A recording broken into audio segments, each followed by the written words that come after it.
Awalnya, Misol adalah anak yang baik, siswa bagus, pandai belajar. Sekarang karena kehamilan dalam perutnya, dia harus merelakan masa depan. Dalam sekejap mata, bertahun-tahun telah berlalu. Putranya telah mencapai usia sekolah. Hari itu, Ibu Misol pergi ke sekolah untuk menjemput anaknya sepulang sekolah. Ibu aku juga ingin dicium.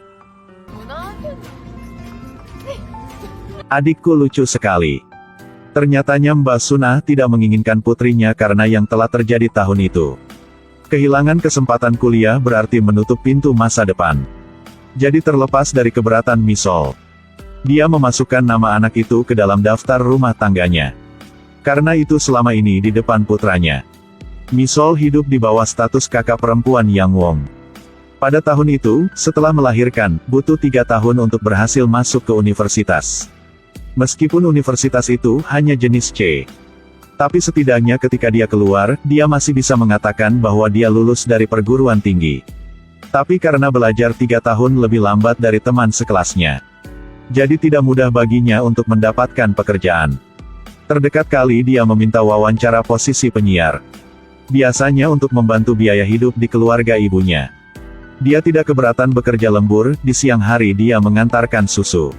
Di malam hari, dia bekerja sebagai pelayan di toko barbek. Jika ibunya menelepon dia akan berbohong bahwa dia sedang belajar di perpustakaan.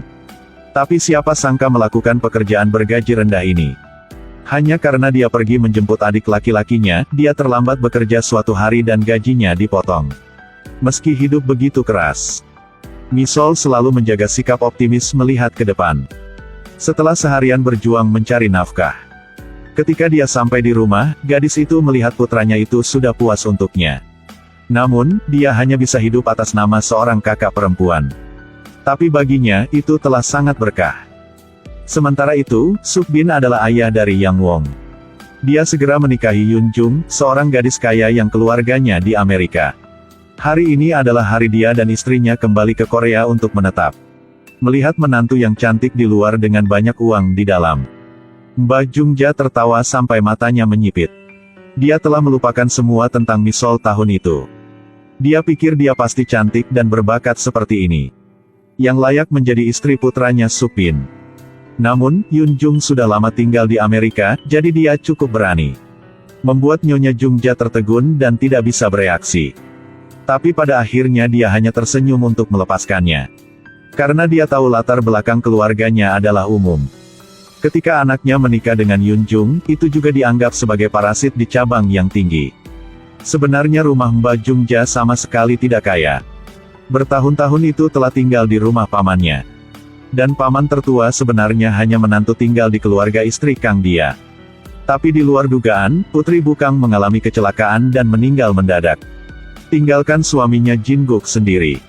Dia ingin tidak terlalu kesepian di rumah. Jadi telah setuju untuk membiarkan Jin Guk menjemput keluarga adiknya untuk tinggal bersama. Kedua bersaudara itu bekerja di perusahaan Mes Kang. Keduanya adalah orang yang jujur, jadi memiliki rasa terima kasih yang besar kepada ketua Kang. Hanya Bai Jungja yang siang dan malam lapar akan warisan mereka. Sudah jelas bahwa dia bahkan bukan kerabat darah. Tetapi dia berani berpikir Mbak Nyonya Kang tidak memiliki anak. Jadi setelah ini semua aset akan dipegang oleh Sukbin.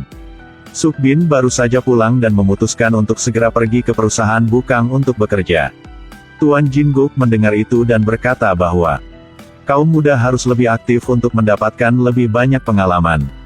Jika Sukbin datang untuk bekerja, itu kehormatan perusahaan Kang.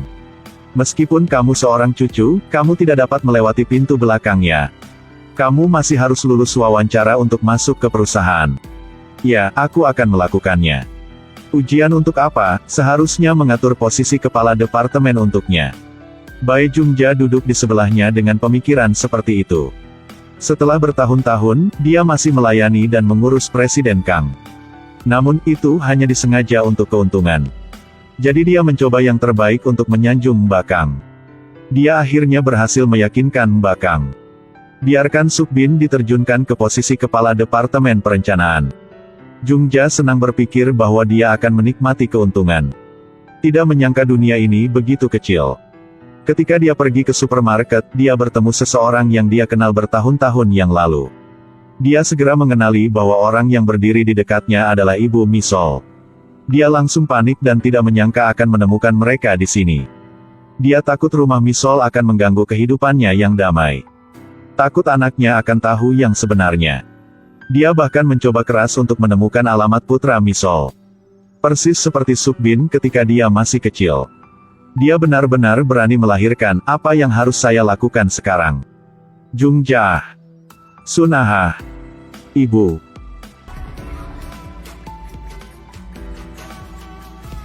Hari ini adalah hari pertama Sukbin bekerja.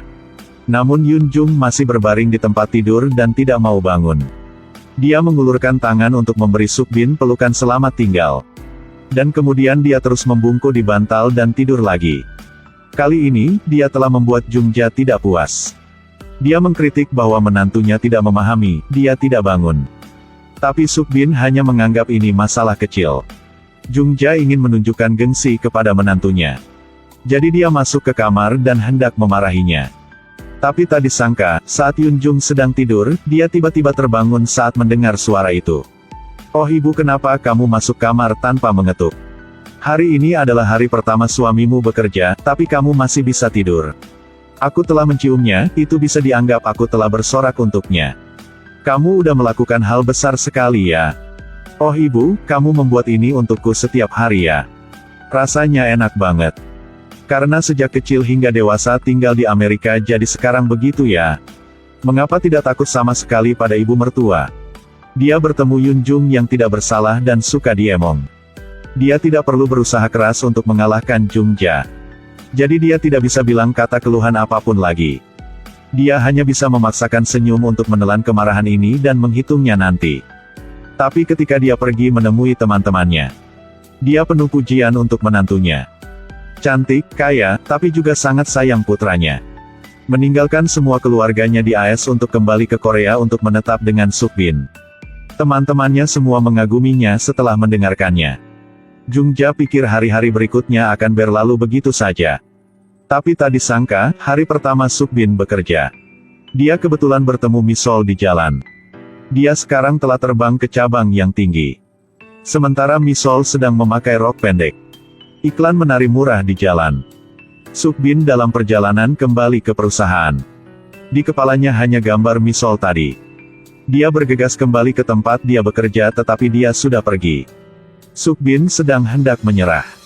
Lalu tiba-tiba dia menemukan Misol sedang di seberang jalan. Sukbin dengan tidak sabar mengejarnya. Berlari melalui beberapa jalan tetapi masih tidak bisa mengikuti Misol. Mungkin Tuhan memaksudkan mereka berdua kehilangan satu sama lain untuk selamanya. Dia memikirkan perilakunya yang tercela tahun itu. Dia merasa sangat bersalah karena meninggalkan Misol saat dia hamil. Dia dalam pikiran itu jadi dia telah lupa berkencan dengan Yunjung. Dia menunggu sudah lama tapi suaminya tidak kembali, dia langsung marah pada Sukbin. "Perusahaan memiliki bisnis yang mendesak, mohon maafkanku ya sayang. Kamu juga seperti itu ketika di Amerika, mengapa kamu selalu membuatku menunggu? Tidak akan ada waktu berikutnya, jangan marah sayang. Sejujurnya aku tidak mengerti mengapa aku harus selalu melepaskan semua kesalahanmu." Yunjung sekali lagi memaafkan sikap suaminya. Tapi dia tidak tahu bahwa hati Sukbin tidak pernah menjadi miliknya. Sementara Misol masih di sini bekerja keras untuk membesarkan anaknya. Hari itu Yang Wong mengompol membuat Sunah sangat marah. Meskipun dia sangat sayang Misol yang belum menikah tetapi memiliki anak. Tapi dengan anak ini dia tidak bisa menyukainya. Karena Yang Wong. Makanya karir Misol hancur. Ketika dia sampai di rumah, dia melihat ibunya memukuli cucunya, jadi dia bergegas masuk. Baginya, Yang Wong adalah seluruh hidupnya. Jika dia melakukan sesuatu yang salah, dia tidak akan berani memutarnya. Dia bercanda menghibur Yang Wong menjadi senang lagi. Dia sedih karena dia tidak mengerti mengapa ibu bersikap dingin padanya. Dia merasa kakaknya lebih seperti ibunya. Setelah mendengar itu, dia dengan cepat tertawa dan berubah topik.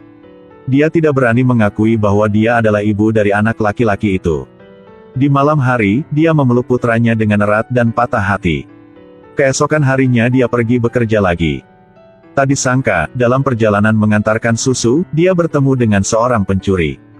Dia tidak ragu-ragu untuk mengambil sapu. Gunakannya untuk mengalahkan orang itu. Pada akhirnya mereka berdua diundang ke kantor polisi. Ketika memeriksa kamera baru menemukan bahwa ternyata Soryung yang menangkap pencuri yang sebenarnya. Kemudian dia membawa susu itu kembali ke tempat asalnya. Misol sangat pemalu sehingga dia tidak bisa menyembunyikan wajahnya di mana. Sayangnya dia merusak komputer Soryung juga. Bajunya juga sobek. Total biaya kompensasi adalah 9,000 ribu won. Dia buru-buru meminta maaf. Seorang siswa yang baru saja lulus dari universitas. Lebih dari itu, dia membesarkan seorang anak. Orang seperti dia benar-benar tidak tahu dari mana mendapatkan uang. Dia segera meminta Soryung untuk membiarkannya bekerja untuk melunasi hutangnya. Nasib mereka berdua dimulai di sini. Tidak menyangka Soryung adalah anak dari guru Misol. Tuhan benar-benar tahu bagaimana mengolok-olok orang. Kamu belum sarapan, bawalah pelan-pelan. Dengan tergesa-gesa, banyak hal bisa terjadi. Nak, atau tolong mohon untuk datang terlambat. Iya, aku sudah tahu. Kamu bawanya pergi. Putramu telah tumbuh begitu besar, masih mengkhawatirkan begitu banyak. Nah, jangan menjadi guru lagi, ikuti saja dia.